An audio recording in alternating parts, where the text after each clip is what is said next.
एक उम्मीद सुनहरे ख्वाबों की जो आपने देख रखे हैं अपने बच्चों के लिए, सुनहरे कल की सूरत में। उस सुनहरे कल के लिए हम संवारते हैं आपके बच्चों का मुस्तकबिल। यूनिक ग्रुप ऑफ इंस्टीट्यूशन गुज़िश्ता 33 वर्षों से दिखा रहा है रास्तों को मंजिल, उम्मीद को रोशनी, इल्म से अमल की रवायत, बच्चों के रोशन मुस्तकबिल का ज़ामिन।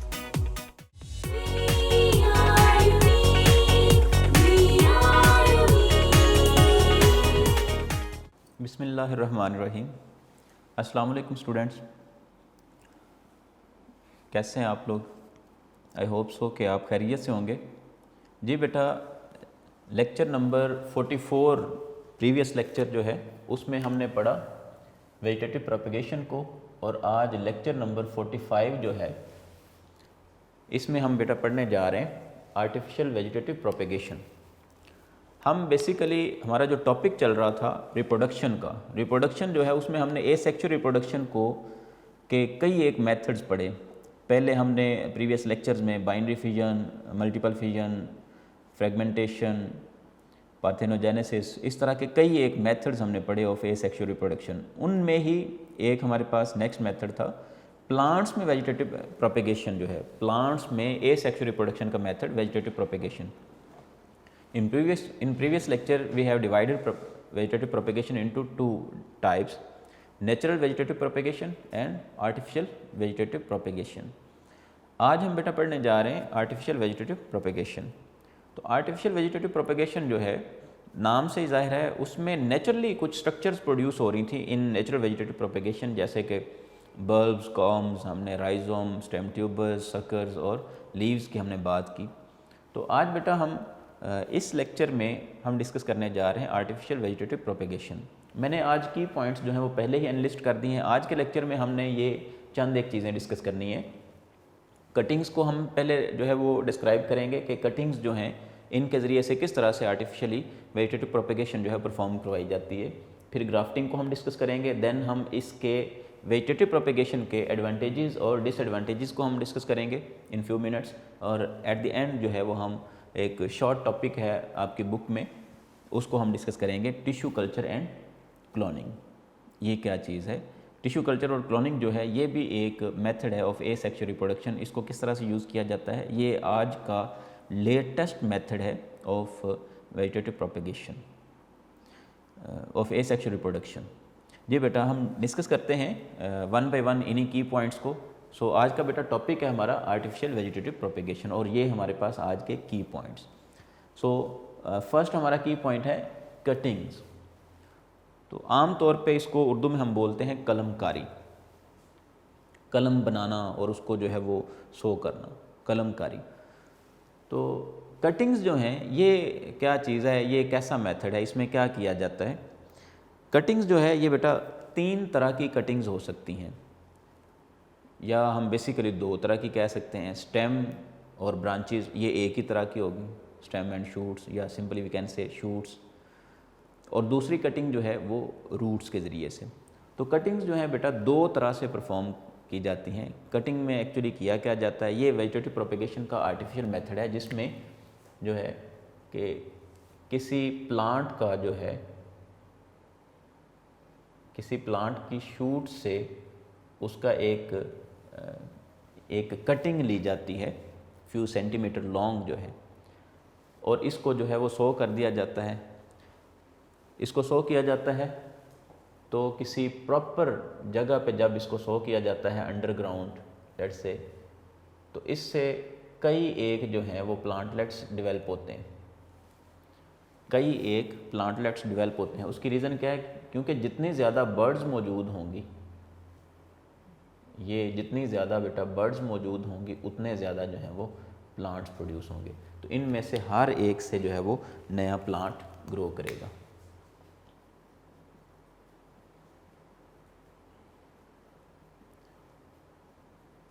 लेकिन उसने शर्त ये रखी है कि ये जो है वो बेनिफिशियल कह लें कि पॉइंट पे होना चाहिए। इसके लिए प्रॉपर जो है न्यूट्रिशन होनी चाहिए, प्रॉपर ऑक्सीजनेशन होनी चाहिए, ठीक है। तो प्रॉपर जगह पे अगर हम इसको शो करते हैं तो फिर जब इसको अंडरग्राउंड जो है वो शो किया जाता है तो इससे जो है वो इस तरह से कई एक प्लांट्स जो हैं वो ग्रो कर जाते हैं। ठीक हो गया जी। अब इस पे क्या चीज़ मौजूद है जिसकी वजह से जो है ये प्लांट्स ग्रो कर रहे हैं? इसके ऊपर बेटा मौजूद होती हैं बर्ड्स। अगेन जो है वो उसने यहाँ पे डिस्कस किया है कि यहाँ पे बर्ड्स प्रेजेंट होती हैं और बर्ड्स के अंदर बेटा मौजूद होती हैं मेरिस्टेमेटिक टिश्यूज़, या हम इनको मेरिस्टेम्स भी बोलते हैं, मेरिस्टेमेटिक टिश्यूज़। और मेरिस्टेमेटिक टिश्यूज़ को हम पहले कह चुके हैं, अभी हमने प्रीवियस लेक्चर में भी इसके हवाले से डिस्कस किया कि meristematic tissues are tissues which can originate new cells या which have capability to divide, which have ability to divide at any stage of their life. तो ये लाइफ के किसी भी हिस्से में जो है डिवीजन की कैपेबिलिटी रखने वाले सेल्स हैं। दैट्स वाई ये बर्ड्स जो हैं इनके अंदर मेरिस्टेमेटिक टिश्यूज़ की प्रेजेंस की वजह से जो है ये ग्रो करते हैं। शर्त भी यही है कि कटिंग्स के लिए ज़रूरी है कि बर्ड्स प्रेजेंट हों, और बर्ड्स प्रेजेंट हैं तो इसका मतलब ये है कि मेरिस्टेमेटिक टिश्यूज़ मौजूद हैं।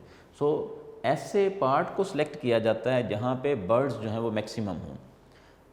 अगर आप लोगों ने नोट किया हो तो रोज़ेज़ जो हैं, रोज़ जो है उसकी एक शूट जो है उसको उतारा जाए तो उसके ऊपर आपने देखा होगा इन कांटों के अलावा जो है वो कुछ बर्ड्स मौजूद होती हैं। जिस तरह से एक और एग्जांपल मैं आपको देता हूँ, शुगर केन आपने देखा हो तो शुगर केन जो है उसके नोड्स के ऊपर जो है वो छोटी छोटी बर्ड्स प्रेजेंट होती हैं। नोड्स के ऊपर जो है वो बर्ड्स प्रेजेंट होती हैं इस तरह से। लेट्स से ये शुगर केन स्टेम है, तो स्टेम के ऊपर जो है वो यहाँ पे इस तरह से ये नोड है एक, ये कह लें ये दूसरा नोड है, ये तीसरा नोड है। नोड ऐसा पॉइंट होता है, इसी तरह से ये चौथा नोड है।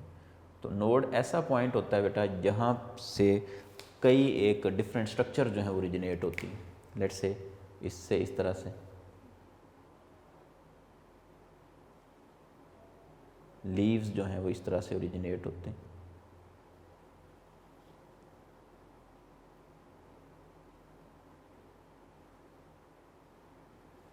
ठीक है, तो एक जगह से जितने ये लीव्स ओरिजिनेट हो रहे हैं इसको हम बोल रहे हैं बेटा नोड। तो हम नोड्स पे अगर देखें तो इन लीव्स के अलावा कुछ बर्ड्स प्रेजेंट होती हैं इस तरह से। ये बर्ड इसी तरह से यहाँ पे ये बर्ड है, तो इनके ऊपर बेटा इस तरह से बर्ड्स प्रेजेंट होती हैं। ये बर्ड्स जो हैं ये न्यू प्लांट बनाने के कैपेबल होती हैं।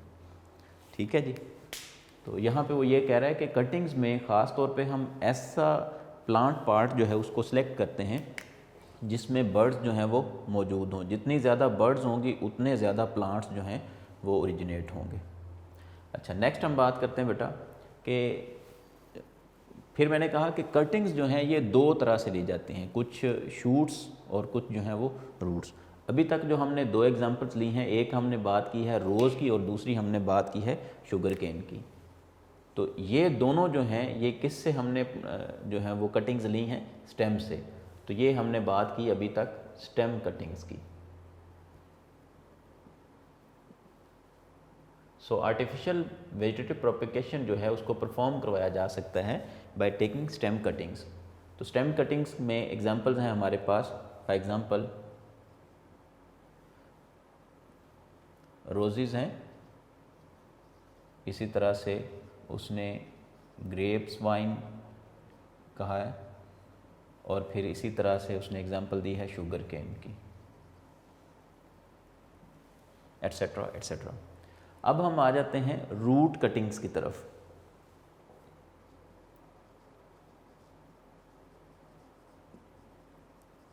अगर हम रूट कटिंग्स की बात करें तो इसकी हमारे पास बेहतरीन एग्जांपल है आपके बुक के अकॉर्डिंग स्वीट पोटैटो।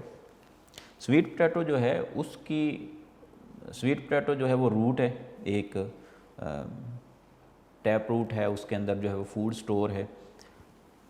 अब स्वीट पोटैटो जो है इसको सो किया जाता है अंडरग्राउंड, जो है इसको जो है वो फार्मर हजरात जो हैं वो सो कर देते हैं कुछ अरसे के लिए, कह लें कि मॉइस्चर्ड सैंड या इसी तरह से जो है वो सॉइल के अंदर जो है इसको सो कर दिया जाता है आर्जी तौर पर, तो इससे कई एक प्लांटलेट्स डेवलप हो जाते हैं। प्लांटलेट्स जब डेवलप हो जाते हैं तो उनको फिर डिफरेंट जगहों पे जो है वो फिर सो किया जाता है परमानेंटली, ताकि उससे जो है वो नया प्लांट ग्रो करे। आपकी बुक में वो कह रहा है स्वीट पोटैटो जो है ये एक एनलार्ज रूट है, तो रूट कटिंग्स में हम बेहतरीन एग्जांपल ले सकते हैं स्वीट पोटैटो की।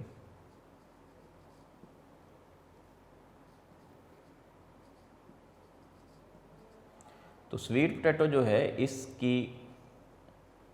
इसको जब सो किया जाता है इस तरह से, लेट्स से ये ग्राउंड है, तो इसको जब सो किया जाता है तो इससे कई एक जो है वो बेटा प्लांट्स जो हैं वो इस तरह से इससे कई एक प्लांटलेट्स डेवलप होते हैं। इन प्लांटलेट्स को फिर नई जगह पे जो है वो सो किया जाता है ताकि इनसे नया प्लांट जो है वो ग्रो कर जाए। तो याद रखने वाली बात यह है कि ये एक MCQs भी पूछा जा सकता है इस तरह से कि स्टेम कटिंग के ज़रिए से किन में जो है वेजिटेटिव प्रोपेगेशन होती है और रूट कटिंग के ज़रिए से किन में होती है। अगर रूट कटिंग के हवाले से पूछा जाएगा तो डेफिनेटली आप स्वीट पोटैटो को सिलेक्ट करेंगे, और स्टेम के हवाले से बात की जाएगी किस में स्टेम के ज़रिए से नहीं होता, तो फिर ये सारे इन सब में स्टेम के ज़रिए से होता है, इसमें स्टेम के ज़रिए से नहीं होता। नेक्स्ट है जी हमारे पास, ये था कटिंग का मेथड, कटिंग्स। तो इसमें उसने ये बताया हुआ बेटा कि सबसे पहले तो हमें जो है वो प्लांटलेट्स को प्रिपेयर करवाना है, वो चाहे कह लें कि शूट कटिंग हो या रूट कटिंग हो, दोनों केसेस में प्रॉपर जगह पे जो है उसको सो किया जाता है ताकि बर्ड्स जो हैं उनसे ओरिजिनेट हों, नए प्लांटलेट्स डेवलप हों, उन प्लांटलेट्स को फिर स्कैटर किया जाता है डिफरेंट जगहों पे। ठीक है जी। उसके बाद है हमारे पास ग्राफ्टिंग का मेथड। कटिंग की निस्बत ग्राफ्टिंग थोड़ी सी टेक्निकल है, इसको ज़रा देखना है आपने। सेकंड मेथड है हमारे पास आर्टिफिशियल वेजिटेटिव प्रोपेगेशन का ग्राफ्टिंग।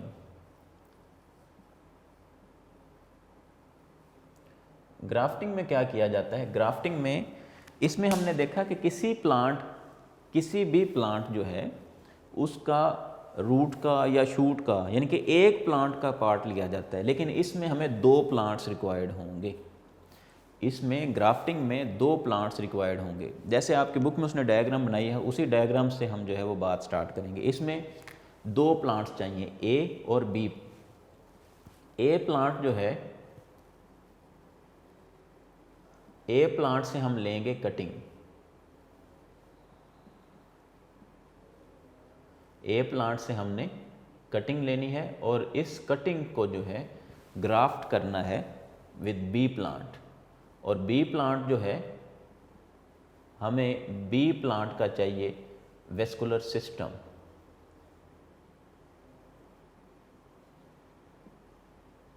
यानी कि उसके डेवलप्ड वेस्कुलर बंडल्स रिक्वायर्ड हैं बी प्लांट के। एक की कटिंग और बी की जो है वो हमें वेस्कुलर बंडल्स चाहिए, या आप ऐसा कह सकते हैं कि well developed root system required है बी प्लांट में। तो ए प्लांट की कटिंग, लेट्स से ये हमने ए प्लांट की जो है वो कटिंग ले ली बेटा, ये हमने ए प्लांट की कटिंग ली।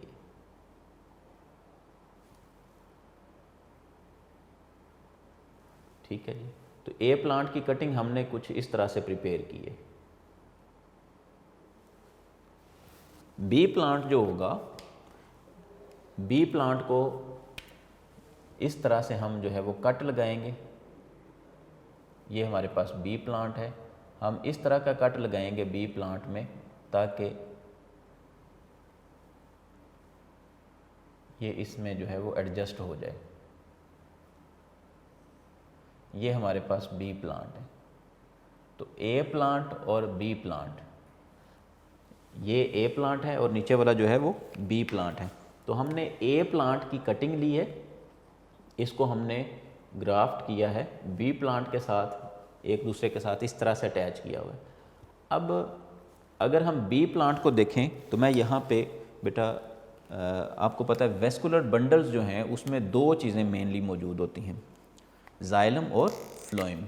जाइलम और फ्लोएम, मैं यहाँ पे जाइलम और फ्लोएम को शो कर रहा हूँ। लेट्स से ये बी प्लांट जो है उसमें ये जाइलम और फ्लोएम,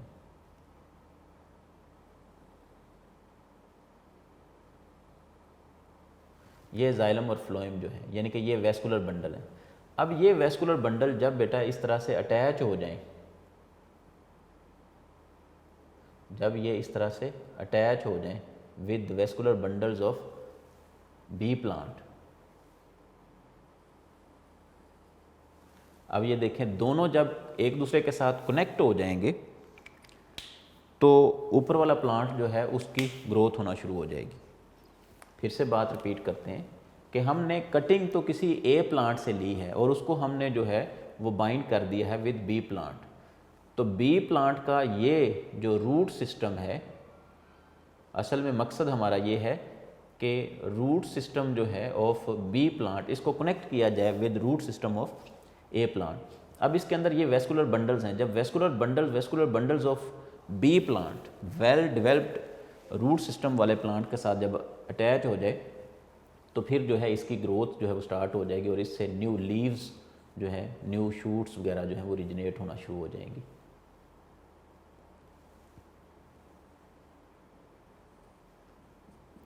तो ये मेथड है जी बेटा हमारे पास ग्राफ्टिंग का मेथड। बात फिर से रिपीट करते हैं, मैंने कहा कि ग्राफ्टिंग जो है इसमें हमें 2 प्लांट्स रिक्वायर्ड होंगे अनलाइक कटिंग्स। कटिंग में हमने एक ही प्लांट जो है उसका एक कह लें कि पीस काटा है, ठीक है, फ्यू सेंटीमीटर लॉन्ग पीस काटा है और उसमें हमने ख़ास तौर पे क्या चीज़ नोट करनी थी कि बर्ड्स मौजूद हों। यहाँ पे जो है वो हमें 2 प्लांट्स रिक्वायर्ड हैं, ए प्लांट और बी प्लांट। बी प्लांट जो है इसमें हमने ए प्लांट को लगाना है, तो ए प्लांट हमारे पास असल में किसी प्लांट की कटिंग ही है, हम उस कटिंग को पैवंद करते हैं, ग्राफ्ट कर देते हैं, ठीक है, इस तरह से। और ग्राफ्ट कर दिया हमने, इसके ऊपर मोस्टली ऐसा किया जाता है कि लेट्स से ये हमारे पास बी प्लांट है, तो बी प्लांट के साथ जो है वो ए प्लांट को इस तरह से कनेक्ट किया गया है। तो पॉइंट जो होता है, पॉइंट ऑफ कनेक्शन जो होता है, वहाँ पे मोस्टली जो है वो कह लें कि कोई वैक्स वगैरह लगा दी जाती है या उसके ऊपर जो है वो एक शॉपर वगैरह जो है वो उसकी कवरिंग दे दी जाती, ठीक है जी। तो उससे क्या होता है फिर कि इसको ये जो root system of A plant है, ये root system of B plant के साथ जो है इसका कनेक्शन जो है वो जल्दी डेवलप हो जाता है। अब जब इनका कनेक्शन डेवलप हो जाएगा तो जाइलम, ये रेड कलर को आप कह लें ये जाइलम है, तो जाइलम के साथ कनेक्ट हो जाएगा और फ्लोएम जो है ये फ्लोएम के साथ कनेक्ट हो जाएगा। तो इस तरह से ओवरऑल हम इन दोनों को कलेक्टिवली बोलते हैं वेस्कुलर बंडल्स। तो वेस्कुलर बंडल्स जब कनेक्ट हो जाएंगे बेटा तो इस तरह से ऊपर वाला प्लांट जो है उसको प्रॉपरली जो है वो सप्लाई मिल रही होगी फूड और वाटर की, इस तरह से उसकी ग्रोथ जो है वो पॉसिबल होगी। वही कटिंग जो है वो एक नए प्लांट में जो है वो डेवलप हो जाएगी। यहाँ पे एक क्वेश्चन है जो कि अक्सर कंफ्यूजिंग भी होता है, अक्सर बच्चे जो हैं वो इस हवाले से पूछते भी हैं, वो मैं आपको पहले ही बता देता हूँ कि क्वेश्चन ये आता है कि क्या ऊपर वाला जो प्लांट है, ऊपर वाला प्लांट जो है क्या ये डिफरेंट हो सकता है, यानी कि दोनों प्लांट्स जो हैं वो डिफरेंट हो सकते हैं? डेफिनेटली डिफरेंट हो सकते हैं। अब फिर अगर 2 डिफरेंट प्लांट हैं तो किस प्लांट का फ्रूट प्रोड्यूस किया जाएगा, बी का या ए का? बी का प्रोड्यूस किया जाएगा या ए का? डेफिनेटली ए का प्रोड्यूस किया जाएगा। ये ए जो है ज़रूरी नहीं, ये आपको समझाने के लिए इस तरह से जो है वो मेंशन किया गया है। बाज़ दफ़ा एक प्रॉपर जो प्लांट है, ट्री जो है, ये ट्री है, इसकी एक साइड पे जस्ट एक ब्रांच जो है उसको इम्प्लांट कर दिया जाता है, लेट्स से इस तरह से, इसके साथ एक ब्रांच इस तरह से, एक कटिंग जो है वो इस तरह की कटिंग लेके इसके साथ जो है वो लगा दी जाती। ये कटिंग जो है ये बेटा बाद में एक नई शूट जो है वो डेवलप हो जाएगी इस तरह से, इसके ऊपर नए जो है लीव्स वगैरह ओरिजिनेट होना शुरू हो जाएंगे। तो समझाना ये मकसद था कि सिर्फ ऐसा नहीं है कि नीचे वाला प्लांट जो है वो बिल्कुल उसको डिस्ट्रॉय कर दिया जाता है, नहीं, असल में जो हमारे पास कह लें कि एक्स प्लांट है या ए प्लांट जो है जिसको हमने जो कटिंग हमने ली थी, इसकी सपोर्ट के लिए हमने यूज़ किया है बी प्लांट को। तो किसी डेवलप ट्री जो है उसको लिया जाता है मोस्टली, उसके साथ जो है वो कोई कटिंग लगा दी जाती है और इस तरह से फिर जो है इसमें प्रॉपर ग्रोथ स्टार्ट हो जाती। ठीक है जी। अब दोनों का वेस्कुलर सिस्टम जो है वो एक दूसरे के साथ कनेक्ट हो जाता है, जैसे यहाँ पे हमने शो किया है। तो आपकी बुक में उसने समझाने के लिए ये डायग्राम जो है वो ऐसी जो है वो ड्रॉ की हुई है। अदरवाइज़ ये जस्ट कह लें कि एक छोटा सा पीस भी हो सकता है। लेट्स से ये सारा प्लांट जो है, इसकी बजाय ये एक छोटा सा कह लें कि पीस जो है इसको भी ग्रो करवाया जा सकता है, इसको इस प्लांट का हिस्सा बनाया जाता है। लेकिन जो इससे बेटा ब्रांच निकलेगी वो टोटली डिफरेंट होगी बाकी प्लांट से। बाकी प्लांट को इसके साथ कोई कंसर्न नहीं है, जस्ट वो प्लांट जो है इसको सपोर्ट कर रहा है, सप्लाई दे रहा है फूड की और वाटर की, ठीक है। तो इस तरह से इसकी ग्रोथ हो जाएगी। अब ऊपर वाला प्लांट जो है ये ग्रो कर रहा है, ये बी प्लांट जो है इसकी अपनी ग्रोथ हो रही है, इसके अपने फ्रूट्स हैं, इसके ऊपर जो लगने वाले फ्रूट्स हैं वो इसके अपने, और ये जो है ये अलग है। तो दो डिफरेंट टाइप के जो हैं वो यही वजह है कि आप लोग कुछ फ्लावर्स को देखते हैं तो ये ग्राफ्टिंग का फिनोमेना कुछ फ्लावर्स में भी जो है परफॉर्म करवाया जाता है। तो फ्लावर्स जो हैं वो दो तरह के या दो से ज़्यादा तरह के जो हैं फ्लावर्स हमें दिखाई दे रहे होते हैं एक ही कह लें कि प्लांट के ऊपर। तो उसकी रीज़न ये ग्राफ्टिंग है। तो आजकल जो हमें एक ही प्लांट पर कई तरह के फ्लावर्स और फ्रूट्स दिखाई देते हैं उसकी रीज़न ग्राफ्टिंग है। लेकिन सवाल जो आम तौर पे पूछा जाता है, मैं उसकी तरफ आ रहा हूँ, पूछा ये जाता है कि क्या जेनेटिक उसकी मतलब ए प्लांट के ऊपर बी प्लांट के जेनेटिक्स का कोई असर होता है, यानी कि जीन्स का कोई असर होता है, जेनेटिक कोई डिफरेंस होगा, मतलब कोई इफ़ेक्ट होगा, बी जो है वो जेनेटिकली ए पे कोई इफ़ेक्ट करेगा? नहीं। जो फ्रूट ए पे प्रोड्यूस होंगे वो एक ही नेचर के होंगे, उसके ऊपर कोई जेनेटिक चेंज नहीं होगी। जो जेनेटिक कम्बिनेशन होगा ए का वो वही रहेगा, बी का जो होगा वही रहेगा।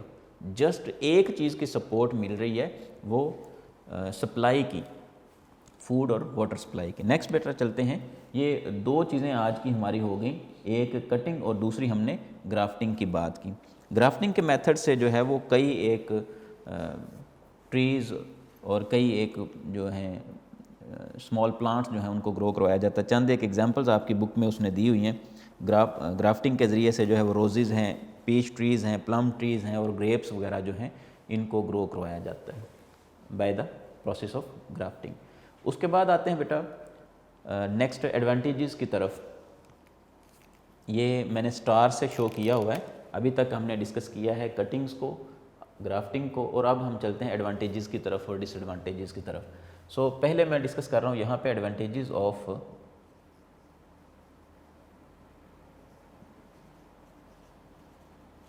Vegetative propagation.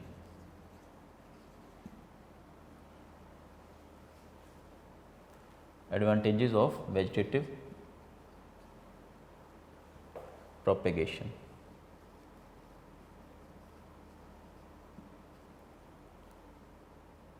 जी बेटा, अब अगर हमने कुछ चीज़ें पढ़ ली हैं तो एडवांटेजेस हमारे लिए जो है वो उनको एनालिस्ट करना आसान होगा। पहली बात हमने ये देखा कि एसेक्सुअल रिप्रोडक्शन जो है, एसेक्सुअल रिप्रोडक्शन वो आइडेंटिकल ऑर्गेनिज्म प्रोड्यूस होते हैं। पेरेंट्स से डॉटर प्रोड्यूस होगा तो वो उसका आइडेंटिकल होगा। कटिंग जो है, लेट्स से हम कटिंग की अगर एग्जांपल लें तो कटिंग में हमने जो चीज़ सो की उसी जेनेटिक मेकअप के साथ, उन्हीं जीन्स के साथ जो है वो नए प्लांट्स ग्रो करेंगे। जीन्स में किसी किस्म की कोई चेंजिंग्स नहीं आ रही during asexual reproduction. Asexual reproduction में मटेरियल तो डुप्लीकेट हो जाता है, मटेरियल डबल हो जाता है। 1 से 2 ऑर्गेनिज्म प्रोड्यूस हो गए हैं बेटा, ये 1 से 2 ऑर्गेनिज्म प्रोड्यूस हो गए हैं, लेकिन ये एक दूसरे के आइडेंटिकल होंगे, इनमें जेनेटिकली कोई डिफरेंस नहीं होगा। इट मीन्स एसेक्सुअल रिप्रोडक्शन जो है वो हमें आइडेंटिकल ऑर्गेनिज्म प्रोड्यूस करवाती है, आइडेंटिकल ऑर्गेनिज्म प्रोवाइड करती है एसेक्सुअल रिप्रोडक्शन। जबकि सेक्सुअल रिप्रोडक्शन जो है उसमें जेनेटिकली वेरिएशंस होती हैं। इसका मतलब ये हुआ कि एसेक्सुअल रिप्रोडक्शन में जो है वो वेरिएशंस नहीं आती। ठीक हो गया जी। एडवांटेजेस की तरफ हमने जाना है, मैं कुछ चीज़ें जो है वो क्लियर कर रहा था। फिर इसी तरह से वेजिटेटिव प्रोपेगेशन का फ़ायदा ये भी है कि लेट्स से बल्ब्स हैं, कॉम्स हैं, तो उनको हम एक सीज़न में स्टोर कर लेते हैं तो अगले सीज़न में हम उनको सो कर सकते हैं। इसका फ़ायदा ये हुआ वेजिटेटिव प्रोपेगेशन का कि कुछ ऑर्गन्स और स्ट्रक्चर्स जो हैं, कुछ ऑर्गन्स को हमने सेव कर लिया है लंबे अरसे तक, हम उनको दोबारा जब मर्ज़ी ग्रो करवा सकते हैं। तो वेजिटेटिव प्रोपेगेशन जो है उसके कह लें कि उसके मेथड्स जो हैं उनको हम अप्लाई करके एक अनफेवरेबल कंडीशंस को ओवरकम करने के लिए हम यूज़ कर सकते हैं। तो कई एक एडवांटेजेस हैं, अब हम उनको एनलिस्ट करते हैं। मैंने चंद एक पॉइंट्स पहले इसलिए डिस्कस कर दिए जो जनरल थे, अब हम जो है उनको एनलिस्ट करते हैं कि आपकी बुक में उन्होंने क्या क्या पॉइंट्स जो हैं वो डिस्कस किए हैं, हम वन बाय वन उनको ज़रा डिस्कस करते हैं। एडवांटेजेस में सबसे पहले इसमें किसी किस्म की पोलिनेशन के मैकेनिज़्म की ज़रूरत नहीं है। वो कह रहा है no requirement of pollination mechanism, no need of any mechanism of pollination. So पहला पॉइंट हम ये लिख रहे हैं कि no need of pollination. So pollination mechanism की कोई ज़रूरत नहीं है। नंबर टू पे वो कह रहा है कि it helps to increase number of plants at a rapid rate. So दूसरा पॉइंट ये है कि रैपिड रेट,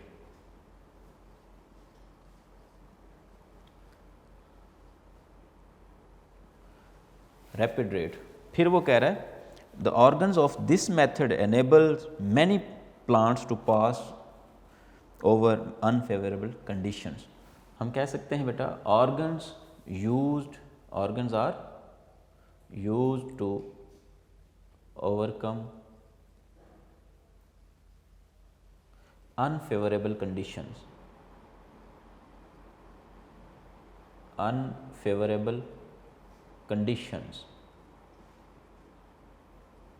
नंबर 4 पे बेटा, नंबर 4 पे वो कह रहा है seedless fruits can be grown only by vegetative propagation. अब सीडलेस फ्रूट्स भी प्रोड्यूस किए जा सकते हैं।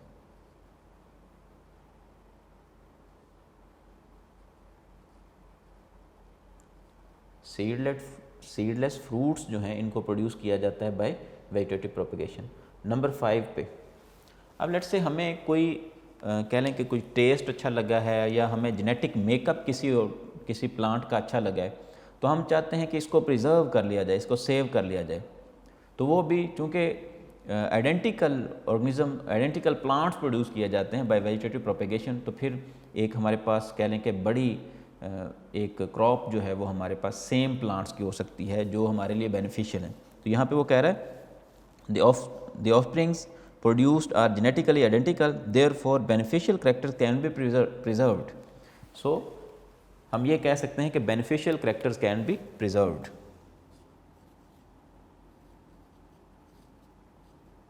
Beneficial characters can be preserved. जी बेटा, तो ये 5 कह लें कि एडवांटेजेस यहाँ पे डिस्कस किए गए हैं।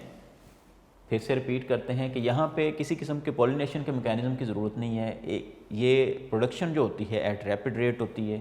फिर हमने कहा कि organs are used to overcome unfavourable conditions. मैंने आपको एक एग्जांपल दी, लेट्स से पोटैटोज जो हैं स्टेम ट्यूबर्स, उनको हम सेव कर लेते हैं 1 साल के लिए, 2 साल के लिए, तो हम उसको 1-2 साल के बाद जो है दोबारा से फिर ग्रो करवा सकते हैं।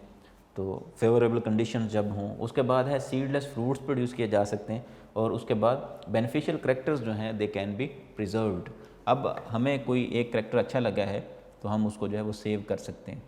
उसके बाद आ जाते हैं डिसएडवांटेजेस की तरफ। 1-2 डिसएडवांटेजेस हैं, उनके बाद हम अपने आखिरी टॉपिक की तरफ बढ़ते हैं।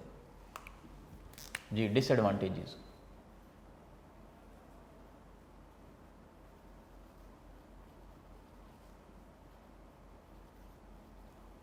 Disadvantages of vegetative propagation.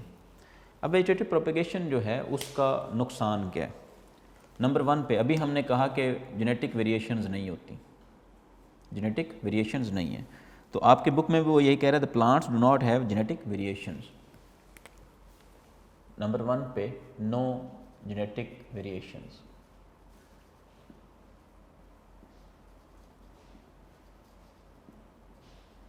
Number 2 पे अब लेट्स से अगर एक जैसे ही सारे के सारे प्लांट्स हों, जैसे कि हमने यहाँ पे ये देखा कि बेनिफिशियल करैक्टर जो उनको प्रिजर्व किया जा सकता है, यानी कि हम सारे के सारे एक ही टाइप के प्लांट जो हैं वो प्रोड्यूस करवा दें, सारी की सारी हमारी क्रॉप जो है उसमें एक जैसे प्लांट्स हों। अब लेट्स से अगर एक जैसा जेनेटिक मेकअप रखने वाले, एक जैसी जीन्स रखने वाले प्लांट्स हैं, तो अगर एक प्लांट को कोई बैक्टीरियम जो है वो नुकसान पहुंचा सकता है, इसका मतलब ये है कि बाकी सारे के सारे वो 5,000, 10,000, 20,000 प्लांट्स हैं तो सारे के सारे जो हैं वो तलफ हो जाएंगे, सारे के सारे जो हैं वो डिस्ट्रॉय हो जाएंगे। फिर से मैं बात रिपीट कर रहा हूँ। लेट्स से कि ये कोई प्लांट है, ये ए प्लांट है, लेट्स से ये ए प्लांट है। ए प्लांट जो है ये वल्नरेबल है to a bacterium X. Let's say एक बैक्टीरियम है बेटा, let's say bacterium x. Bacterium x जो है वो इस ए प्लांट को अटैक कर सकता है, ठीक है। ए प्लांट का जैसा जेनेटिक मटेरियल था वैसा ही लेट्स से ये यहाँ पे ए डैश प्लांट है, ये है ए डैश प्लांट। तो अगर ए प्लांट जो है उसके ऊपर बैक्टीरियम एक्स अटैक कर सकता है, तो ऐसा ही मेकअप रखता है, ऐसे ही जीन्स रखने वाला ए डैश प्लांट है, तो फिर ये बैक्टीरियम एक्स इसके ऊपर भी अटैक कर सकता है। इसी तरह से नेक्स्ट, इसी तरह से नेक्स्ट। तो सारे के सारे प्लांट जो सेम जेनेटिक मेकअप रखने वाले हैं उनमें ये डिजीज़ जो है वो सरायत कर देगी। एक बात आपको आसान तरीके से समझाता हूँ। आप लोगों ने सुना होगा कि हर एक शख्स का इम्यूनिटी लेवल डिफरेंट है, इम्यून सिस्टम जो है वो उसकी वर्किंग जो है वो हर एक इंसान में डिफरेंट है। आपने ये भी देखा होगा कि डिज़ीज़ जो है, डिज़ीज़ कोई एक ख़ास डिज़ीज़ जो है वो लेट्स से मुआशरे में चल रही है तो वो तमाम लोगों को नहीं होगी। फिर आप लोगों ने 9th में ही पढ़ा, मलेरिया के केस में आपने वहाँ पे पढ़ा कि कुछ लोगों में प्लाज्मोडियम मौजूद था। जब एक्सपेरिमेंट किया गया, वो मलेरिया का केस आपने डिस्कस किया, वहाँ पढ़ा है। तो जब मलेरिया के ऊपर एक्सपेरिमेंटेशन चल रही थी तो 100 लोग जो हैं उनके खून में तो प्लाज्मोडियम मौजूद था और वो 100 लोग के 100 लोग जो हैं वो मलेरियल पेशेंट्स थे, जबकि कुछ हेल्दी लोग जो थे उनमें भी प्लाज्मोडियम मौजूद था। तो उसकी रीज़न वहाँ पे ये बताई गई कि जी वो प्लाज्मोडियम जो है वो इंक्यूबेशन पीरियड में था। आपको मैं इस तरह से भी समझा सकता हूँ कि वो जो 7 या 8 लोगों में प्लाज्मोडियम मौजूद था, उसकी रीज़न ये भी हो सकती है कि वो प्लाज्मोडियम जो है वो इतना इफ़ेक्टिव नहीं था उन लोगों के लिए, क्योंकि वो लोग जो हैं वो हेल्दी थे, उनका इम्यून सिस्टम स्ट्रॉन्ग था। सो इम्यूनिटी डिफरेंट है। अब इम्यूनिटी डिफरेंट क्यों होती है? जीन्स की बेस पे। हर एक ऑर्गेनिज्म जो है उसका जेनेटिक मेकअप जो है वो डिफरेंट है। तमाम के तमाम ह्यूमन बीइंग एक जैसे नहीं हैं। हर एक ह्यूमन बीइंग जो है वो विद स्लाइट डिफरेंस इवन, लेकिन वो डिफरेंट है from other organisms of the same species. तो एक ऑर्गेनिज्म जो है वो ट्विन्स भी हैं, उनमें भी जो है वो आगे फर्दर ट्विन्स की भी टाइप्स हैं, तो ट्विन्स में भी जेनेटिक मेकअप जो है वो डिफरेंट हो सकता है, ठीक है। तो 2 बहन भाइयों में, 2 भाइयों में, 2 बहनों में, तो इस तरह से सब में जेनेटिक मेकअप जो है वो डिफरेंट है। इस वजह से हर एक की बीमारियों के ख़िलाफ़ लड़ने की जो क़ुव्वत है, इम्यूनिटी है, वो डिफरेंट है। इसलिए हर एक को लेट्स से एक डिज़ीज़ जो है वो 10 लोगों को हो रही है तो 11वें और 12वें लोगों पर्सन को नहीं हो रही। उसकी रीज़न क्या है? क्योंकि उसकी जीन्स डिफरेंट है, उसको उसके पेरेंट्स की तरफ से स्ट्रॉन्ग जीन्स मिली हैं। वो स्ट्रॉन्ग जीन्स जो हैं वो कैपेबल बनाती हैं उसको to cope with that situation, उस डिज़ीज़ के अगेंस्ट जो है वो जाने के लिए उसको कैपेबल बनाते हैं। अब यहाँ पे मैं आपको यही बात समझा रहा हूँ कि अगर सारी के सारी जीन्स जो हैं इस प्लांट की सेम हो, इस प्लांट की सेम हो, इस प्लांट की सेम हो, सारी क्रॉप जो है उसके तमाम के तमाम प्लांट्स जो हैं वो एक जैसे हों विद सेम जीन्स, तो फिर एक ही टाइप का जो बैक्टीरियम है, एक ही टाइप के जो वायरसेस हैं, एक ही टाइप के जो कह लें कि दूसरे इंसेक्ट्स हैं, वो उस सारी की सारी फसल को तबाह कर सकते हैं। सो यहाँ पे आप कह सकते हैं कि सेम जीन्स रखने की वजह से ये एक नुकसान है वेजिटेटिव प्रोपेगेशन में, क्योंकि वेजिटेटिव प्रोपेगेशन से सारे के सारे प्लांट्स एक जैसे प्रोड्यूस होते हैं। तो एक जैसे प्लांट्स को तलफ करना जो है वो आसान है। इसलिए यहाँ पे वो कह रहा है species specific diseases can attack and this can result in destruction of entire crop. So species specific disease जो हैं वो इसको डिस्ट्रॉय कर सकती हैं। Species specific destruction, species specific diseases can destroy whole crop। ठीक है जी, आई होप सो ये समझ आ गई होगी। मैंने जीन्स के हवाले से बहुत सारी एग्जांपल्स आपको दे दी हैं। तो सेम जीन्स जो हैं ये अच्छी बात नहीं है। असल में हमारी जीन्स जो हैं वो हर वक्त चेंज होती रहती है, मतलब उनमें मॉडिफिकेशन आती रहती है। नेक्स्ट जनरेशन में चेंज हो जाएंगे, उससे नेक्स्ट जनरेशन में चेंज होती जाएंगी, उससे नेक्स्ट जनरेशन में चेंज होती जाएंगी। अब वेरिएशन जो हैं आप कह सकते हैं कि ये सस्टेनेबिलिटी जो है, ये लाइफ को सस्टेन करना जो है उसके लिए बहुत ही ज़रूरी है वेरिएशन। नेक्स्ट बेटा चलते हैं आखिरी पॉइंट की तरफ। आखिरी पॉइंट है हमारे पास टिश्यू कल्चर एंड क्लोनिंग। इसको ज़रा डिस्कस करते हैं। Tissue culture and cloning.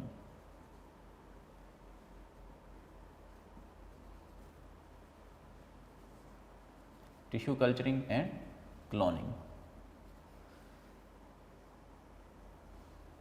ये एक शॉर्ट टॉपिक आपकी बुक में उसने दिया है। हालांकि टिश्यू कल्चरिंग जो है ये एक टिश्यू कल्चरिंग और क्लोनिंग जो है इसको डिस्कस करने के लिए एक कंप्लीट लेक्चर रिक्वायर्ड है मिनिमम।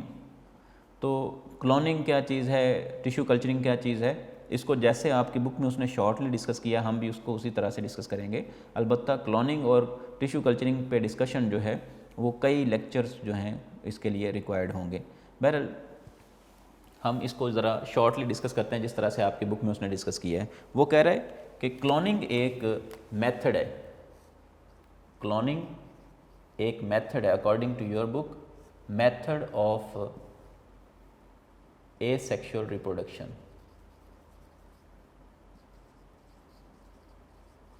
यानी कि वेजिटेटिव प्रोपेगेशन का क्लोनिंग एक मेथड है। एसेक्सुअल रिप्रोडक्शन या वेजिटेटिव प्रोपेगेशन कहें तो इट्स ओके, क्योंकि वेजिटेटिव प्रोपेगेशन जो है वो भी एसेक्सुअल रिप्रोडक्शन है। सो क्लोनिंग एक मेथड है ऑफ एसेक्सुअल रिप्रोडक्शन। क्लोनिंग के हवाले से उसने कहा है cloning is the latest method of vegetative propagation या एसेक्सुअल रिप्रोडक्शन। फिर क्लोनिंग को जो है वो माइक्रो प्रोपेगेशन भी बोला जाता है। इसमें किया क्या जाता है, इसके अंदर एक टेक्निक इस्तेमाल की जाती है, उस टेक्निक को हम बोलते हैं टिश्यू कल्चरिंग। ये मैं आपकी बुक के अकॉर्डिंग बात कर रहा हूँ। ये है हमारे पास technique which is used in cloning is known as tissue culturing. तो ये बात मेरे ख्याल में कंप्लीट नहीं हुई। ये कैसी टेक्निक है, टिश्यू कल्चरिंग क्या चीज़ है, क्लोनिंग क्या चीज़ है। क्लोनिंग ये है, मैं आपको सादा भाषा में समझा दूँ। क्लोनिंग ये है बेटा कि हम किसी ऑर्गेनिज्म का माइक्रो लेवल पे प्रोपेगेशन करें, किसी ऑर्गेनिज्म का कह लें कि हम उसका बॉडी पार्ट लें और उसको ग्रो करवाएं और उससे एक नया ऑर्गेनिज्म प्रोड्यूस हो जाए, तो इसको हम बोलते हैं क्लोनिंग। इसमें क्या किया जाता है, कुछ चेंजिंग्स की जाती हैं सेल लेवल पे चेंजिंग की जाती हैं और उसको कह लें कि ग्रो करवाया जाता है। जिस ऑर्गेनिज्म की बॉडी से सेल लिया जाता है, फॉर एग्ज़ाम्पल कोई कह लें कि पर्सन है ए, कोई पर्सन है ए ह्यूमन बीइंग है, हम ए ह्यूमन बीइंग से एक सेल लेते हैं, लेट्स से एक सेल लेते हैं, उसके एक सेल को हमने ग्रो करवाना है by using the technique tissue culturing. तो इसको यूज़ करते हुए हम उसको इतना ग्रो करवाएंगे कि वो एक कंप्लीट ऑर्गेनिज्म बन जाए। वो जो कंप्लीट ऑर्गेनिज्म बनेगा वो उस ए ऑर्गेनिज्म के जैसे ही जेनेटिक मेकअप रखने वाला होगा। ठीक है, तो क्लोनिंग में क्या किया जाता है, क्लोन प्रोड्यूस किया जाता है। ठीक है, आजकल तो फ़ोन्स में भी मतलब वो यूज़ होता है क्लोन फ़ोन। ठीक है, तो आजकल ये टर्म जो है वो आम हो गई है, क्लोनिंग क्या चीज़ है, क्लोन क्या चीज़ है। तो क्लोन जो है वो कह लें कि आइडेंटिकल ऑर्गेनिज्म प्रोड्यूस किया जाता है with same genetic makeup, with same genome produce किया जाता है, identical organism from a part of body of that organism. जिस ऑर्गेनिज्म का हमने क्लोन प्रोड्यूस करना है उसी की बॉडी का हम फ्यू सेल्स लेंगे, उनसे हम जितने क्लोन्स प्रोड्यूस करवा सकते हैं करवाएंगे। अब टिश्यू कल्चरिंग कैसी टेक्निक है टिश्यू कल्चरिंग जो है वो शॉर्टली मैं आपको ज़रा यहाँ पे बता दूँ। टिश्यू कल्चरिंग में हम किसी प्लांट का कोई स्पेसिफिक पार्ट जो है उसको सिलेक्ट करते हैं। लेट्स से ये हमारे पास बेटा एक प्लांट है, तो इस प्लांट का हम स्पेसिफिक पार्ट जो है उसको हम सिलेक्ट करेंगे। लेट्स से हमने इस प्लांट का ये इतना हिस्सा जो है इसको हमने सेलेक्ट किया, ये नंबर 1 कह लें कि स्टेप है हमारे पास टिश्यू कल्चरिंग के लिए। हमने प्लांट का ये वाला हिस्सा सेलेक्ट कर लिया है इतना, इसको हम बेटा नाम देते हैं एक्स प्लांट का, इसको हम नाम देंगे एक्स प्लांट। सो सबसे पहले तो हमने एक्स प्लांट को सिलेक्ट करना है। तो ये एक्स प्लांट जो होगा, ये एक्स प्लांट जिस पार्ट को हमने सेलेक्ट किया है, ये एक्स प्लांट बेटा ऐसा होना चाहिए कि इसके अंदर बर्ड्स मौजूद हों, या मिनिमम आप ऐसा कह सकते हैं कि इसके अंदर मेरिस्टेमेटिक टिश्यूज़ मौजूद हों। अब इस एक्स प्लांट को जो है वो पुट किया जाता है into petri dish. Let's say ये हमारे पास एक पेट्री डिश है, इसके अंदर इसको पुट किया जाता है और इसको ग्रो करवाया जाता है। इस एक्स प्लांट को ग्रो करवाया जाता है। यहाँ पे लेट्स से ये हमने एक एक्स प्लांट जो है ये रख दिया ला के, तो इसको डिफरेंट टाइप के न्यूट्रिएंट्स जो हैं वो प्रोवाइड किए जाएंगे, इसको डिफरेंट टाइप के हार्मोन्स प्रोवाइड किए जाएंगे। हार्मोन्स हैं प्लस न्यूट्रिएंट्स हैं, इसको प्रोवाइड किए जाएंगे और इस तरह से प्रोवाइड किए जाएंगे जैसा हम इसकी ग्रोथ करवाना चाहते हैं। ये इतनी कह लें कि लेटेस्ट टेक्निक है हमारे पास कि अगर हम चाहें कि एक जो आम तौर पर वीट प्लांट है उसकी लेट्स से जो लेंथ है वो 1/2 मीटर तक होती है, तो हम इसके ज़रिए से वो 1 मीटर तक जो है वो ग्रो करवा सकते हैं। ये इतनी लेटेस्ट टेक्निक है कि हम इससे रूट्स को अगर जस्ट हम ज़्यादा ग्रो करवाना चाहते हैं तो हम रूट्स को ज़्यादा ग्रो करवा सकते हैं, शूट्स को ज़्यादा ग्रो करवाना चाहते हैं तो शूट्स को ग्रो करवा सकते हैं। तो हम हार्मोन्स जो हैं उनकी कह लें कि कंसंट्रेशन जो है उसको कम या ज़्यादा करके जो है वो डिफरेंट टाइप के फैक्टर्स जो हैं वो हम इन्वॉल्व कर सकते हैं। डिफरेंट टाइप के जो कह सकते हैं कि फर्दर पैरामीटर्स जो हैं उनको कंट्रोल करके हम डिफरेंट टाइप के प्लांट्स जो हम प्रोड्यूस कर सकते हैं। डिफरेंट टाइप से मुराद ये है कि लेंथ वाइज या कह लें विड्थ वाइज हम जो है वो डिफरेंट प्लांट्स प्रोड्यूस कर सकते हैं। तो इस एक्स प्लांट को सबसे पहले जो है वो पेट्री डिश में पहुंचा दिया जाता है। यहाँ पे इसको जो है वो न्यूट्रिएंट्स प्रोवाइड किए जाते हैं। न्यूट्रिएंट्स प्रोवाइड करने के बाद इससे प्रोड्यूस होते हैं बेटा कैलसेस। कैलसेस प्रोड्यूस होते हैं। कैलसेस ऐसे सेल्स होते हैं, ये एक्स प्लांट जो है कह लें कि ये ग्रो करता जाएगा, इससे नए सेल्स बनते जाएंगे, ये इसकी तादाद बढ़ गई है। अब हम इस नंबर ऑफ सेल को या मैस ऑफ सेल को बेटा हम नाम देंगे कैलस का।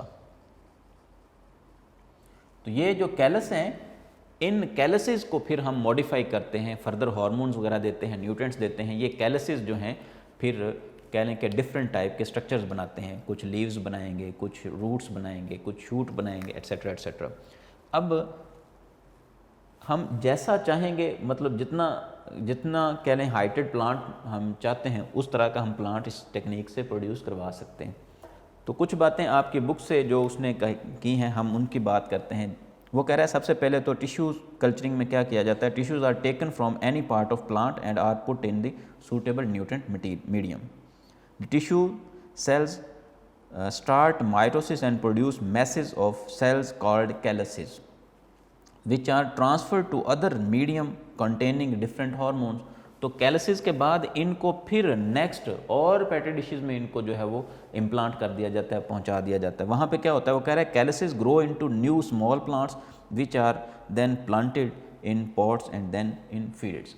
तो फिर कैलसिस के बाद क्या होता है, कैलसिस के बाद हम इनको फर्दर न्यूट्रिएंट्स में पहुंचा देते हैं। इससे न्यू प्लांट जो है वो प्रोड्यूस होगा, प्लांटलेट जो है इसको फिर फर्दर जो है वो लैब के अंदर जो है वो कह लें कि पॉट्स के अंदर जो है वो भेजा जाता है, पॉट्स के अंदर जो है इसको रखा जाता है, उसके बाद जो है वो बाहर फील्ड्स में।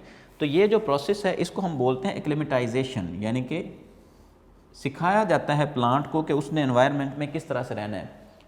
एक्स प्लांट, उससे हमने कैलसिस प्रोड्यूस करवा लिए, कैलसिस को फिर हमने न्यू प्लांटलेट प्रोड्यूस करवा लिए, उसको हम फिर सिखाएंगे प्लांट को कि उसको डायरेक्ट जो है वो बाहर के एनवायरनमेंट में नहीं लाया जाता, उसको लैब के अंदर प्रॉपर जो है वो टेम्परेचर और प्रॉपर सॉल्ट और वाटर कंडीशंस दी जाती हैं। उसके बाद फिर उसको आहिस्ता आहिस्ता सिखाया जाता है स्टेप बाय स्टेप। तो ये जो उसका सिखाना है इसको हम बोलते हैं एक्लेमेटाइजेशन, ठीक है जी। तो ये टिश्यू कल्चरिंग टेक्निक को यूज़ किया जाता है क्लोनिंग के अंदर। क्लोनिंग क्या है कि मेथड है ऑफ एसेक्सुअल रिप्रोडक्शन जिसमें नए प्लांट्स जो हैं उनको प्रोड्यूस किया जाता है और इसको हम बोलते हैं micro propagation. I hope so कि आपको क्लोनिंग की भी समझ आ गई होगी और टिश्यू कल्चरिंग की भी। टिश्यू कल्चरिंग जो है ये भी एक ब्रॉडर फील्ड है, क्लोनिंग अलग से एक ब्रॉडर फील्ड है। तो यहाँ पे उसने बहुत शॉर्टली डिस्कस किया है, उसी लिए मैं भी महदूद अंदाज में उसको मैं यहाँ पे इसको उतना ही मैंने डिस्कस किया जितना आपकी बुक में उसने मेंशन किया था। ठीक हो गया जी। आज के लेक्चर में बेटा हमने कटिंग, ग्राफ्टिंग, एडवांटेजेस और डिसएडवांटेजेस ऑफ वेजिटेटिव प्रोपेगेशन को डिस्कस किया और फिर हमने डिस्कस किया है टिश्यू कल्चरिंग एंड क्लोनिंग को। होप सो के सारी बातें आपको समझ में आ गई होंगी। लेक्चर नंबर 45 जो है वो अपने अख्ताम को पहुंचा। अब हमारे 2 लेक्चर होपफुली होंगे जिनमें हम डिस्कस करेंगे sexual reproduction in plants and sexual reproduction in flowering plants. ये 2 हमारे लेक्चर्स होंगे जिनमें हम होपफुली अपना फर्स्ट टर्म का सिलेबस इंशाल्लाह कंप्लीट करेंगे। नेक्स्ट लेक्चर नंबर 46 के साथ इंशाल्लाह हाज़िर होऊंगा। तब तक के लिए बेटा अपना ख्याल रखिएगा और बहुत अच्छे तरीके से प्रिपेयर कीजिएगा अपने लेक्चर्स को। इंशाल्लाह लेक्चर नंबर 46 के साथ हाज़िर होऊंगा। अल्लाह हाफिज़।